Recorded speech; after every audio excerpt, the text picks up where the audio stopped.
and welcome to another Wolftime gaming video. Finally got my hands on some of the Star Wars Legion Scout Troopers. My wife got me these for Christmas, so I was really pleased to get hold of them. I missed out when they were originally released, and I've just not seen them around, so I'm really pleased to get them because I've wanted these on the tabletop for some time.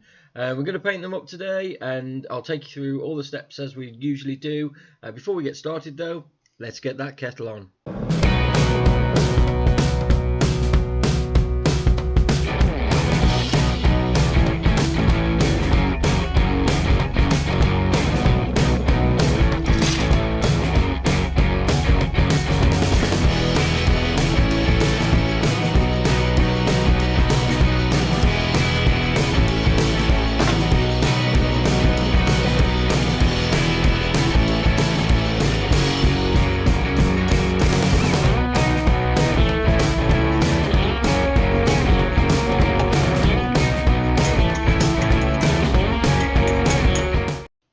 Okay, so let's get started. Now, as you can see, I've got them all built and I've base coated them ready as well. The base coat I've used is the Games Workshop Grace here to use with their contrast paints. It's absolutely fantastic and it's perfect for doing these sort of white armoured models. So any stormtroopers, or if you paint any of the Games Workshop stuff, some of the white scars, that sort of thing, this is absolutely fantastic. And you can use this technique with when painting any of the white. I did the same thing with Director Krennic fairly recently, so if you haven't seen that video, go and check it out after as well.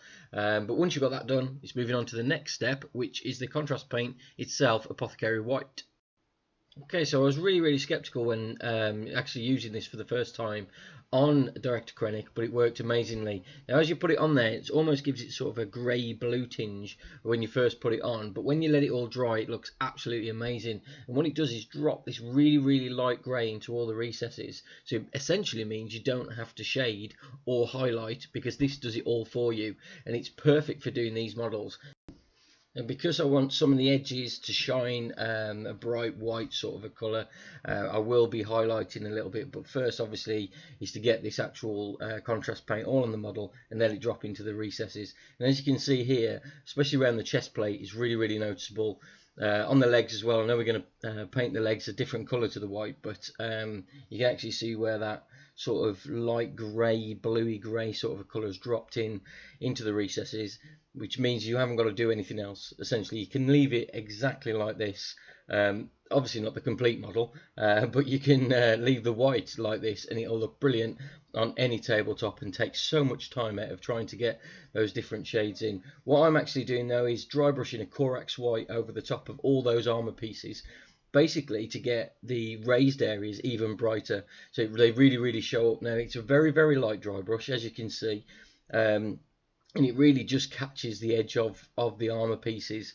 If you've not done any dry brushing before, the process is essentially to get like a large bristle brush, drop it into the white, wipe off the majority of the paint on some, like a piece of tissue or anything like that, so your brush has hardly got any paint on at all, and all you do then is simply go straight over the top of the model, and what it does, it just picks out those raised areas.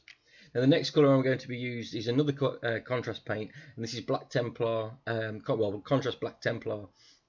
Now, the reason I'm using a contrast paint rather than a normal sort of black paint, sort of just Corvus Black or something like that, is because this drops into the recesses quite nicely. And when I was actually going into the visor here, what I wanted it was to essentially fill that whole space, and by using the contrast paint, because it's very sort of a liquid form, it drops in really well, and gives you almost like a lighter highlight at the edges of the area that you put the paint onto. So it's perfect essentially for getting that highlighted area again, in the same way as we would have to do by doing a black base and then adding some darker greys in. You see, I'm using exactly the same paint here to do the fabric areas of the legs, and I'm also going to do in between the armor pieces as well, and also the gloves on the actual model. The weapon as well is also going to be painted with this contrast paint as well, because it essentially drops in really nicely. I can't stress enough how good these contrast paints are for painting models like this. especially when you're like me, or if anyone is like me and wants to get these models on the tabletop really quickly, get some games in with them.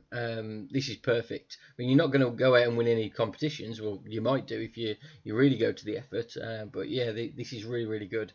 Now, if you look at some of the on-screen footage and that of Scout Troopers, you'll note that the actual boots themselves and around the midriff of the area with the pouches are almost like a creamy colour. Now what I'm doing is taking another contrast paint, which is called Skeleton Horde, and I've watered that down probably with 50% water just on a little saucer that I've got, and then I'm adding it to the model here. Now if I went straight on with the Skeleton Horde, it'd be too dark. It'd be like almost a tan colour, but as you can see, what you get is this sort of dirty off-white colour, which I think is perfect. One of the final paints we're going to be using now is a grey paint, another contrast paint. This one is called Contrast Basilicum Grey. Now this is the first time I've actually used a contrast grey paint, and I'm really impressed with it, to be honest. What I've done in the past is just use the greys I've got, because I've got plenty of greys, but I wanted to give this one a go, and I saw it in the shop the other day, and I thought it would be perfect for trying to do these sort of straps and things around the model, because essentially you want the darker areas, or the large amount of paint, to drop in those recesses. So what it does is drop to the edge of the strap, and essentially adds that shading, so makes the middle of the strap pop quite nicely. And it's pretty much a spot on colour as well for all these straps and things, or at least some of the models that I've seen out there. And some of the image, if you search for Star Wars Scout Trooper, you'll see some of the straps and things are grey rather than all black or all white. Now the weapon itself, obviously we did the Black Templar on it, but it essentially is exactly the same colour as the glove, so we wanted to stand out a little bit. And a lot of the weapons in Star Wars have that sort of silvery feel on the edges, so I'm doing dry brushing in exactly the same way as we did earlier, but this time with a paint called Lead Belcher, and it just picks out the raised areas.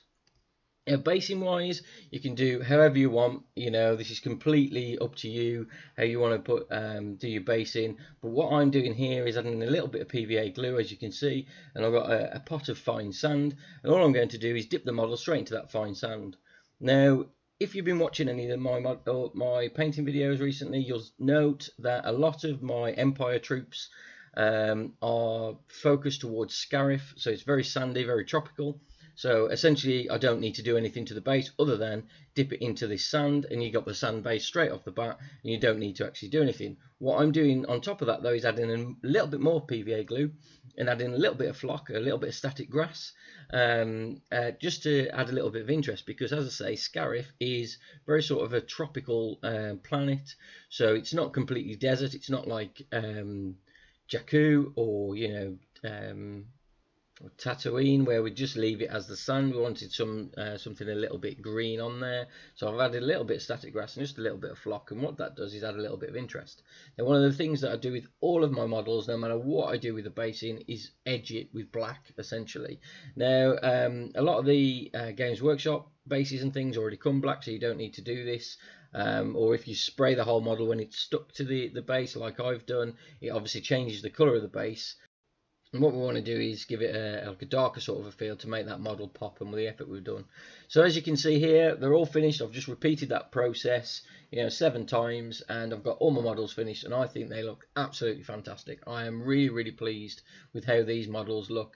You can see what I was talking about with the bases. It really makes the the sands stand out from the rest of it. If we'd left them white, it would have all disappeared into it, or if we'd stuck with the standard colour. I can't even remember what colour these bases were originally from Fantasy Flight, but they're all coloured, aren't they, depending on which faction we choose. If you'd left them like that, it maybe would have worked, but I really do like the black base. I think it gives a really nice frame to the model, and I think they look absolutely amazing.